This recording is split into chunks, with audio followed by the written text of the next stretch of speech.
Hello my dear students, in this lecture we are going to see engine material selection.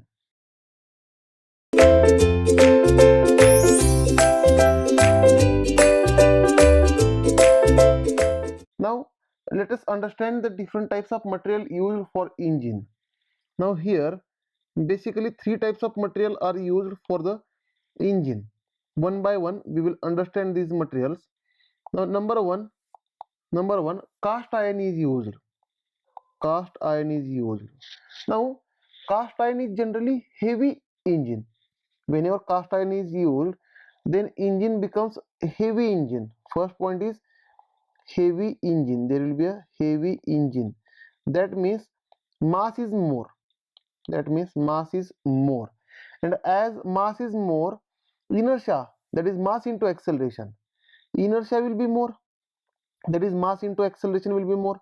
Right. Therefore, there will be a more inertia, or we can say inertia is more. Heavy engine, hence inertia is more. Now as the mass is more and inertia is more, hence there will be a more vibrations. Therefore we can say more vibrations. More vibrations. And as there are more vibrations, there will be more losses, right? We can say more losses, hence we can say less mileage. Hence we can say less mileage, right? As losses are more, there will be less mileage. But my dear students, whenever cast iron is used as an engine material, then engine becomes stronger. That is, strength is more. We can say strength is more for cast iron, right? Hence, this is the first material, that is cast iron. Second material used is aluminum alloy. Second material is used is aluminum alloy. Aluminum alloy. And my dear students, aluminum alloy is exactly opposite to cast iron. That is, first point is engine becomes light in weight. That is, it is light in weight engine. We can say lightweight engine. The engine will be lightweight. That means mass is decreasing. And as mass is decreasing, mass into acceleration, which is called inertia. Inertia is less. Therefore, we can say inertia is less, right? Again, as mass is less, inertia is less, therefore there will be less vibrations. We can say there will be less vibrations. And as vibrations are less, hence losses will be less. We can say losses will be less, hence more mileage. More mileage. That means the aluminum engine gives more mileage as compared to cast iron engine, right? Now next point is, but this aluminum engine will be having lesser strength as compared to cast iron engine, right? Therefore we can say strength is less. Strength is less. And my dear students, again there is one more material which will give all the properties in between cast iron and aluminum alloy, that is steel alloy. That is steel alloy. Now if I use steel alloy, all the properties or all the comparison will be in between, cast iron and aluminum alloy. All the comparison will be in between of cast iron and aluminum alloy. That is, the mass or weight will be in between cast iron and aluminum. There is mass will be more for cast iron and less for aluminum, and in between for steel alloy. Again, inertia will be more for cast iron, minimum for aluminum alloy, and in between for steel alloy. Then vibrations and losses will be maximum for cast iron engine and minimum for aluminum alloy engine, but in between for steel alloy. Similarly, you can do the comparison for all the rest parameters. Now let us understand engine material selection with the help of schematic view or diagrammatically. Now let us draw the engine.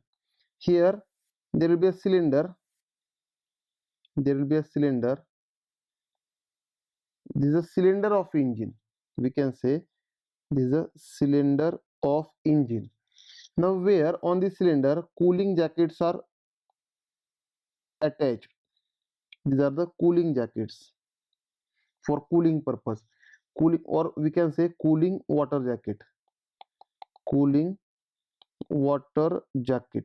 Water jacket for cooling purpose. Right. Now, inside this cylinder, piston is reciprocating. So, here I will draw the piston. The piston, actual view of piston will look like this. This is how piston will look like this, which is reciprocating inside cylinder. This piston is reciprocating inside cylinder. Right. Now, we can say it is a piston. It is a piston. Now, on this piston, there are piston rings. Here, on this piston, there are piston rings to avoid air fuel mixture loss. This is a piston ring.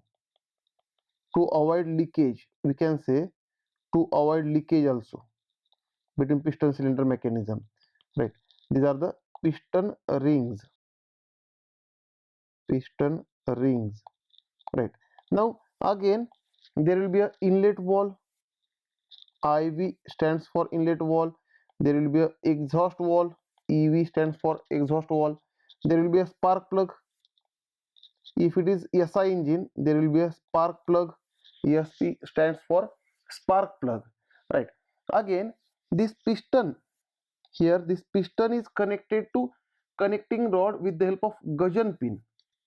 Here, gudgeon pin is used, and with the help of this gudgeon pin, this piston is connected to connecting rod.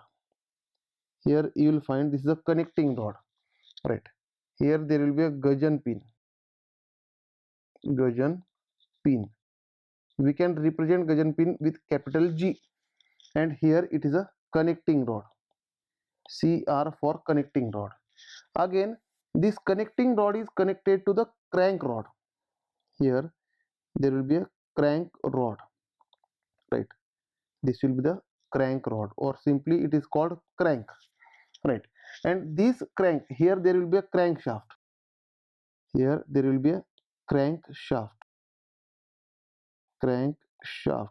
From where power is from this crankshaft, power is transferred to the flywheel, and from flywheel to the rest of other components of vehicle. And this crank is rotating. This crank is rotating. Right. This crank will be rotating like this with angular velocity omega or speed rpm n. Right. Now let us understand the materials. Now depending on the type of loading, we have to use the material. Let us understand for spark plug. Spark plug we can represent with SP. Now generally for spark plug, platinum is best suited material. Here generally platinum is best suited material. But my dear students, we are not using platinum. Theoretically we can say platinum is best suited material, but we are not using platinum. And here we are using nickel alloy. We are using nickel alloy. Right. Nickel alloy is practically used material. Right. Let us understand why nickel alloy is used. Let us say for sparking, very high potential is required. Very important point, remember, for sparking, here I am writing, for sparking very high potential is required. High potential is required because to overcome air resistance we need very high potential. Let us consider here I will provide high potential.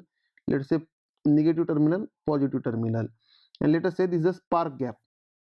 Let us say this is a spark gap. We need spark gap also, right, where spark will be generated. Where spark will be generated. Right. Now here the potential difference, that is voltage difference, is very high, up to 10,000 volt. Up to 10,000 volt, this much high there will be a potential difference, because in this spark gap there will be a air resistance, and to overcome this air resistance we need very high potential difference. Right. And after sparking, the temperature is increased very significantly, that is temperature almost becomes equal to 1600 degrees Celsius or more than this, somewhat less than this or more than this. Average temperature will be 1600 degrees Celsius, which is very high temperature, right? And as there is very high temperature, there will be a thermal expansion. There will be definitely thermal expansion. And my dear students, for maximum spark strength, we need this spark gap to be constant. This spark gap must be constant for sparking strength, right? Now here, if platinum is used, for platinum the alpha is very high, that is coefficient of thermal expansion is very high, right?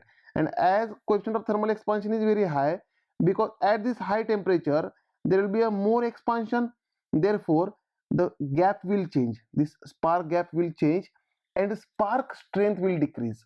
And for nickel alloy, if I use nickel alloy, for nickel alloy almost this coefficient of thermal expansion is zero, almost this coefficient of thermal expansion is zero, hence there will be no thermal expansion and this spark gap remains constant, right?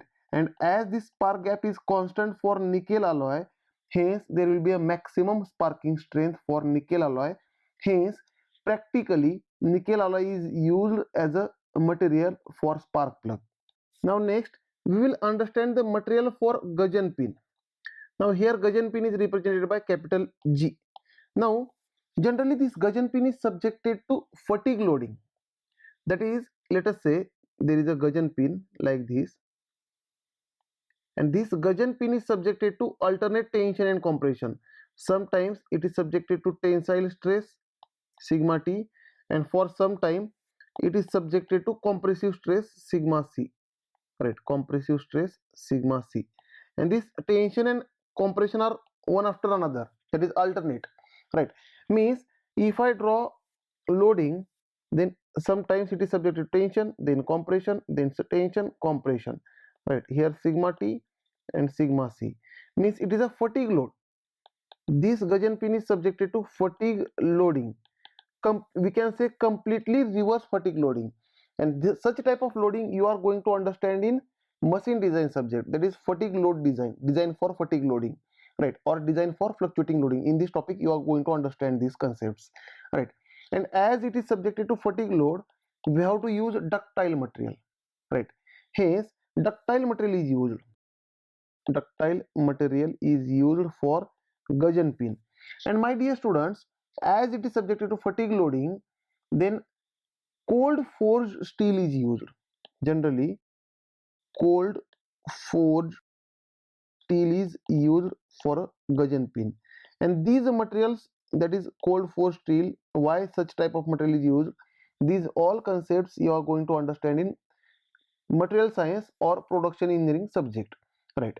So as of now, remember, for gudgeon pin cold forged steel is used, that is cold forging operation is used. And my dear students, this connecting rod as well as crank are also subjected to fluctuating loads. Connecting rod and crank are also subjected to fluctuating loads, hence they are made by drop forging method. We can say crank and connecting rod and crank are made by drop forging method. Drop forging method. Now you must know that forging is used to remove internal defects. My dear students, generally forging is used to remove internal defects and machining is used to remove external defects. Whenever there are internal defects in the body, then we have to use forging operation, and whenever there are surface defects or external defects, we have to use machining operation. Forging is nothing but, let us say there is a material, in this material there are internal defects. Now with the help of hammer, let us say this is a hammer, and with the help of this hammer we will do forging. This hammer is applying impact load on this material, and this side is fixed, and hammer will apply impact load, and because of this internal defects will be removed, right? And machining is used to remove surface defects. If defects are on surface, then machining is used. These all operations, that is forging and machining, casting, welding, these all operations you are going to understand in production engineering subject. Next we will understand material for piston ring. Understand the material for piston ring. My dear students, this piston ring must be made from brittle material. This piston ring must be made from brittle material, because this piston here, you can understand, this piston is reciprocating inside cylinder. There will be a to and fro motion like this, reciprocating inside cylinder, and with piston, the piston ring is also reciprocating. And if this piston ring is made from ductile material, then because of friction, this piston ring will bend, right? The ductile materials generally deform and brittle materials do not deform. Now if it is made from the ductile material, the piston ring will bend like this, right? The piston ring will bend like this, and there will be some sort of gap. There gap will be produced here, and from this gap the air fuel mixture will leak out. Air fuel mixture, AFM, is stands for air fuel mixture, will leak out. Therefore, to avoid this leakage of air fuel mixture, this piston ring is made from brittle material, and brittle material do not deform. That is, we can say deformation is negligible, no deformation. Hence there will be no air fuel mixture leakage, and if there is a air fuel mixture leakage, such type of loss is called blow by loss. Blow by loss. And hence we can say, if this piston ring is made from ductile material, then there will be a blow by loss, and if this piston ring is made from brittle material, there will be no blow by loss.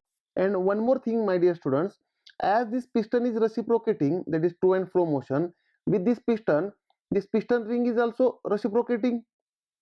Therefore, to here the friction must be minimum. Hence this piston ring must be smooth to minimize the friction. That means this piston ring must act as a self lubricating to minimize friction losses. Hence silicone is added. Hence to minimize we can say, to minimize friction losses, silicone is added. Silicone is added in the brittle material. Hence silicone plus cast iron, silicone is added in cast iron, and this piston ring is made from cast iron by adding silicone to minimize friction. Now generally this piston ring looks like this. This piston ring looks like this. Now there will be a air fuel mixture here. There will be a air fuel mixture. Now here I am using only one piston ring. Let us say one piston ring. If I use one piston ring, now because of this one piston ring, there are chances of leakage of this air fuel mixture. Air fuel mixture may go out. Such type of loss is called blow by loss. This is called blow by loss. And my dear students, to avoid this, generally piston rings are used in pairs. Hence like this, let us say this is one piston ring, this is the first piston ring over which another piston ring is connected like this. Now because of such arrangement, if there is a air fuel mixture loss from the first ring, the second ring will avoid this air fuel mixture loss. Hence there will be no blow by loss. Here there will be no blow by loss, we can say, right? Hence the minimum number of piston rings used to avoid blow by loss are 2.